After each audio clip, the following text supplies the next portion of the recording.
Welcome back, fans of MTG Burgeoning. It is Tuesday, so that means it's Build a Deck Tuesday, and today we are going to continue our series of building an Enchantments-matter deck around Sisay, Weatherlight Captain in the EDH Commander format.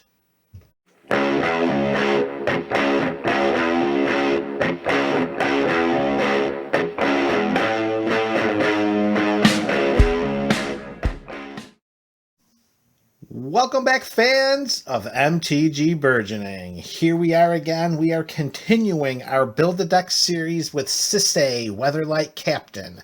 We've already established a core set of cards for this deck, and we've already installed 2 different cycles of enchantments. If you missed any of those previous videos, you can click on the links in the description below, and you will be caught right up to speed. So very briefly, and I do mean briefly, here are the cards that we've already included in this deck. Enlightened Tutor, Sterling Grove, Plea for Guidance, Citizen Champion, Eidolon of Blossoms, Greater Oromancy, Sphere of Safety, Gen, Arcanum Weaver, Hannah, Ship's Navigator, Zur the Enchanter, Calyx, Destiny's Hand, Dance of the Bance, Honden of Cleansing Fire, Honden of Seeing Winds, Honden of Night's Reach, Honden of Infinite Rage, Honden of Life's Web, Sanctum of Tranquil Light, Sanctum of Calm Waters, Sanctum of Stone Fangs, Sanctum of Shattered Heights, Sanctum of Fruitful Harvest, Sanctum of All, Heliod, God of the Sun, Thassa, God of the Sea, Erebus, God of the Dead, Perforos, God of the Forge, Nylea, God of the Hunt, Ephara, God of the Polis, Mogus, God of Slaughter, Karametra, God of Harvests, Eros, God of Victory, Pharika, God of Affliction, Heliod, Sun-Crowned, Thassa, Deep Dwelling, Perforos, Bronze-Blooded, and Nylea, Keen-Eyed. And in today's video, we are going to throw in the last of our Enchantments-matter cards before we continue with the series next week by installing all of our ramp and removal spells. So here we go. We've got, let's see, about a handful of cards. Looks like we got about 7 or 8 cards here that we're going to include. That's going to round out the Enchantments-matter theme of this deck. And we're going to start with an equipment from Magic Origins, Helm of the Gods. It's an artifact equipment, costs 1 to cast and 1 to equip, and equipped creature gets +1/+1 for each enchantment we control. Our first target, of course, as we slowly lower Helm of the Gods down, our first target is, of course, the wonderful Sisay, Weatherlight Captain.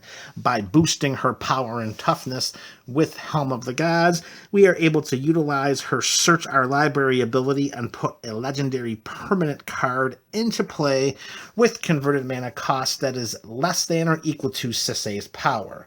With the number of enchantments we're going to have on the battlefield that are already in this deck, if we can get a Helm of the Gods on Sisay and make it stick, we are going to get pretty much any legendary permanent we want from our deck. It's such a good ability that we're also going to include that in aura form, and that's going to be All That Glitters. This uncommon from Throne of Eldraine is 1 and a white. It's an aura, so we do always have the threat of getting 2 for 1. However, as we've seen already with the number of cards we have in this deck that can return enchantments from our graveyard back to the battlefield or our hand, I feel pretty confident that we're not going to miss out too much by including an important aura like All That Glitters. And what it does, it's +1/+1 for each artifact and or enchantment we control. So it also gets the boost for artifacts. We have a few of them in the deck, but more importantly, it's the +1/+1 for the enchantments. Again, target number 1. It's going to be Sisay. All right, next up we have another enchantment. This is actually another aura, and this was a great suggestion by MTG Burgeoning subscriber Zephyr, and that is Paradox Haze. For 2 and a blue, it's an aura with Enchant Player. we are going to be enchanting ourselves, of course, and at the beginning of enchanted player's first upkeep each turn, that player gets an additional upkeep step after this step. And what this is going to help us with is, initially the cycle of sanctums that we've included in this deck, all of 11 of them trigger at the beginning of our upkeep. So by including Paradox Haze, we are able to get 2 triggers from each sanctum that we control, one from the beginning of our first upkeep, and then one from the beginning of the Paradox Haze enabled upkeep. So Paradox Haze is going to be a great card to include, and let's not miss the fact that its CMC is 3, which means that it could be fetched out when Zur the Enchanter attacks. All right, next enchantment we have from Theros Beyond Death, Enigmatic Incarnation. 2, a green and a blue, and it reads, at the beginning of our end step, we may sacrifice another enchantment, of which we have many. And if we do, we search our library for a creature card with converted mana cost equal to 1 plus the sacrificed enchantment's converted mana cost. Put that card onto the battlefield, then shuffle our library. This is going to be a key cog in an engine of where we can sacrifice some enchantments, put some of our god enchantment creatures onto the battlefield, and then later recur those enchantments with any of the aforementioned cards that are already included in this deck. Enigmatic Incarnation is going to do a lot of work in this deck. Next up, another Enchantments-matter card, and this is another rare from Theros Beyond Death. We have Archon of Sun's Grace. 2 and 2 white, it's a 3/4 with flying and lifelink, and this gives Pegasus creatures we control lifelink. And it has the constellation mechanic, and that is whenever an enchantment enters the battlefield under our control, we will create a 2/2 white Pegasus creature token with flying, and because of the ability that we just read, it will also have lifelink. So Archon of Sun's Grace, under the right set of circumstances, it really could clog up the battlefield by having all kinds of chump blockers against our opponents, or it can act as a win condition. So Archon of Sun's Grace is going to do a lot of work similar to what Enigmatic Incarnation is going to do. On that theme of having our enchantments do work for us, we are also going to include a copy of Sigil of the Empty Throne. 3 and 2 white, and whenever we cast an enchantment spell, so we have to make sure we make the distinction that this is not the same as the Archon of Sun's Grace. That's when an enchantment comes into play. The Sigil only triggers when we cast an enchantment spell, but if we do, then we get to create a 4/4 white angel creature token with flying. So again, this could act in the early to mid-game, a way in which to build up a wonderful host of angels and hopefully be able to close out our opponents. I do wish they had Vigilance, but hey, not everything can be as awesome as the original Sarah Angel.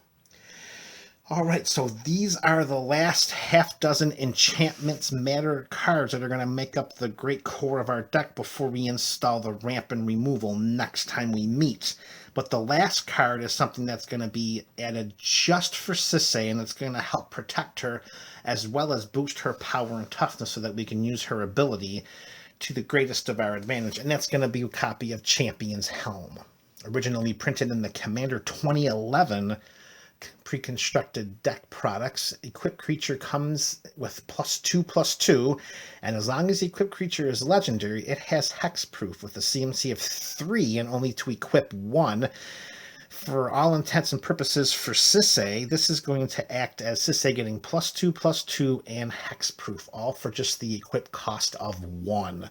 So that helps to buff her to a 4/4, and by getting her to a 4/4, if we have no other permanents in play that can buff her power and toughness, even 4/4, we're going to be able to get an awful lot of very great enchantments from our library right onto the battlefield.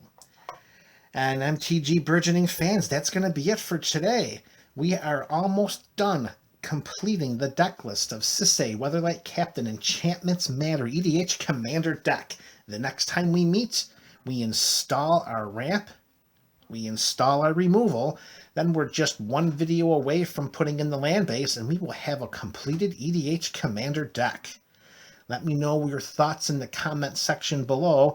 Is there anything specific or maybe outside the box with respect to ramp or removal that you'd like to see in the next video? This is MTG Burgeoning, your channel for all things Magic.